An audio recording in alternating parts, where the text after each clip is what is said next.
Hey everyone, this is going to be kind of short. It's been a long day for me.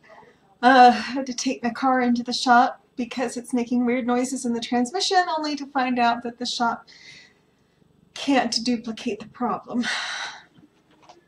But I want to make sure I got it documented because I want to make sure it goes under warranty because nobody likes transmission problems.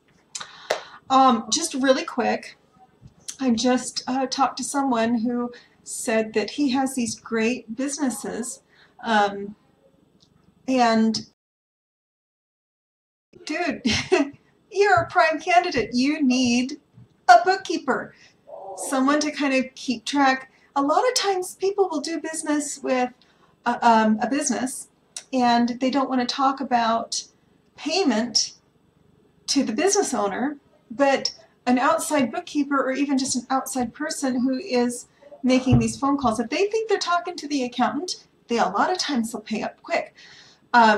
If they're getting harassed for payment without stepping over the line into actual harassment, if they're getting done and they're getting done in a professional manner, timely, the longer it takes for you to get paid, the less likely it is that you'll get paid.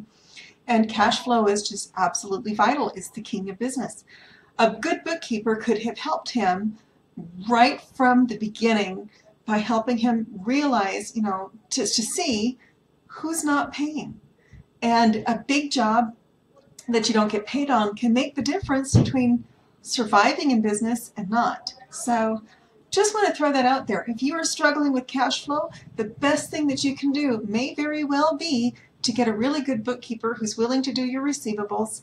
And I do receivables for a reasonable cost, who's willing to get that taken care of for you. If you at least know who owes you money, then you can start working with them to get paid. I have worked in the collection industry, just kind of along those same lines. I just recently, like as in yesterday, had an experience with someone who's trying to collect a debt, not mine, but he started in with threatening. And anybody trying to collect a debt is not allowed to threaten you. Just throwing that out there. Because this guy started right out with, I'm going to get a warrant for your arrest, and I'm going, you don't have the authority to get a warrant for anybody's arrest. I don't do business with your company. I have no legal obligations. I have no ethical obligations to you. None. I ended up talking to this guy's regional manager, and he's probably going to lose his job. Because he went straight into the, well, I'm going to get a warrant for your arrest. The only person that could get a warrant is a judge. The only person I would be worried about would be the cops. If the cops came to my door, I might be a little concerned. So if you're working with someone who's trying to collect money for you, whether it's one of your employees or an outside collections agency, you have to make sure that they are obeying the law as far as collections. Nobody is allowed to threaten anybody. They are not allowed to try to bring the police. I mean, this guy was upsetting me, and it wasn't my debt. That's what just killed me. It was not my debt. I was a referral for somebody else. Not a referral, but a reference. That's it. And the person that did have the debt had already spent thousands and thousands and thousands of dollars with this company, but they're getting all bent out of shape over $100 and becoming threatening. So I hope this guy loses his job. I don't often say that, but he obviously does not understand the law. And my approach to collections has always been, you're going to catch more flies with honey than you are with vinegar. If I have someone that owes me money, then my approach is going to be, first of all, hey, this didn't work. Do you have another method of payment? Do we need to make another arrangement? Is there something I can do to help you pay this bill? Probably not going to write off the bill, but what can I do to help you? Instead of going straight to, you have no right to hang up on me. Well, yeah, I kind of do. Utah law allows that. And even if it didn't, he's calling my phone. I'm not calling him. If you go straight to ugly, your opportunity to collect on a debt drops to the floor. it's much, much, much easier. And I'm speaking from, at one point I had 5 years of experience in-house collections. I've never worked for an outside agency. But my approach has always been, catch more flies with honey than you can with vinegar. I know what it's like to be on the other side as the debtor rather than the creditor. And, you know, if you're nice and polite, firm, you can be firm, but if you're polite and nice and concerned and trying to help, people pick up on that within the first few seconds of a phone call. And they're going to pay their debts one way or another. If they feel a little bit guilty, and if you're extra nice to them, what can I do to help? And, you know, and push this back a little bit, but, you know, we need to get payment by this date. Is there anything you can do? You'll find that people will bend over backwards if you're kind to them and you're trying to collect on a debt. But anyway, kind of a rant. Don't be ugly if you're trying to collect a debt, because that will absolutely end up with you.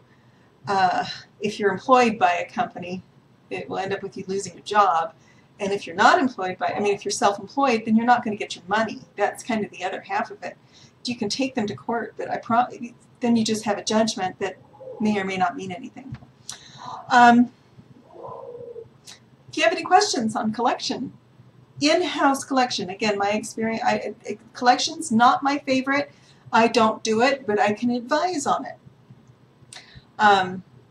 But the very first step is to know who owes you money, who has paid, who has not paid. And then you can start working on setting up payment arrangements if need be. That's just it. If you are having trouble with cash flow, the first thing you need to do is hire a bookkeeper who can dig into that, find out where the bottlenecks are, and then, you know, information is power. If you know where the problem is, you can start to figure things out around it. I have clients who do have slow-paying customers, and you know, if I bring it to their, all I have to do is bring it to my client's attention and say, oh, hey, you know, you haven't heard back from this person that had got this work done, you know, last year. Are they going to pay us? And a lot of times, by being gentle and kind, I have yet to talk to anyone trying to get them to pay a bill that I've needed to be unpleasant with.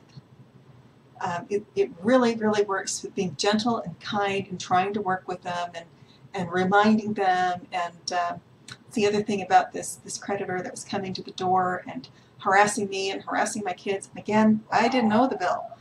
I don't get to be harassed by someone that I don't owe money to. If he had just been kind from the beginning, and you know, he would have gotten a lot better results. That just really, that's just kind of the way it is.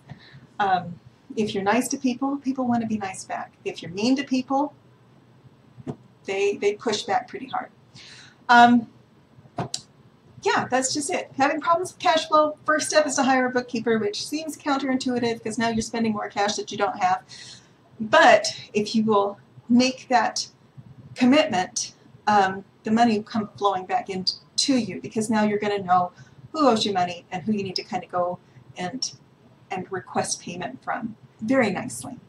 Have a great day. I'm sorry, you guys, it's a short show. I am exhausted. I have been up and running since like 5, and you can see I haven't even put on makeup. Have a wonderful Tuesday, and I will talk to you tomorrow.